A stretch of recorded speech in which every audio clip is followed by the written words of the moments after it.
Guys, I have amazing news. Full Photoshop for iPad is finally here, and I'm super excited because this is something that we've all been waiting on. And although I'm a little upset that they've taken their time to roll this out, it is pretty amazing how you're able to take some of the work that you're doing on your desktop machine and work on it both in a different way and then on the go as well. There's so many valuable ways that you can add this and incorporate it into your already nice workflow with your Adobe products. But I'm super excited to get my hands on it. I play with it a little bit, and I can definitely see why they took their time rolling this out, because there's a lot to figure out. You want it to be like the desktop experience, but at the same time it needs to be a little different because it's a different operating system. It's a touch display, and although they have this running on Windows on touch displays, iOS, well really now iPad OS, is a different beast all in itself. So they have to figure out how to make it work the best. And a few things that I already notably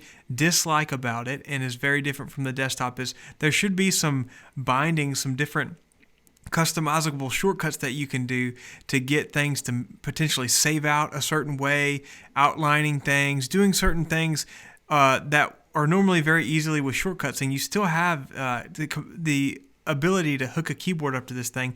You should be able to get more out of this thing than what is currently available. And some things that are binded this way on the iPad are not how they are on desktop. So there's new things to learn.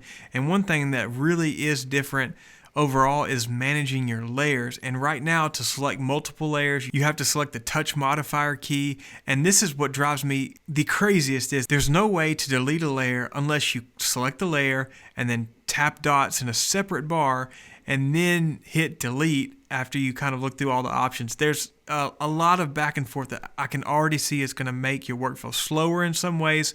And this is the thing that really, really makes me sad, because I'm a total nerd and I love to see what Adobe does every year, and they always add new features to all of their products. And there's some new features that are here with the new version of the desktop Photoshop, where the sensei can really magically pull out your subject, crop out your subject quickly, saves a ton of time. There's a lot of new quick features that are added to the desktop version, and it also runs a little smoother that is not found on the iPad. So these new sensei magic, crop out your subject features are coming to the iPad, they say. But remember when they said that full Photoshop for iPad was coming? Yeah, that took them a year.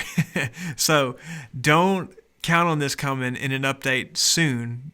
Although it could, it most likely won't. But overall, I just wanted to let you guys know it is here. It is awesome. Go ahead and download it from the App Store. Let me guys know what you think down in the comment section below, and I will see you guys in the next video.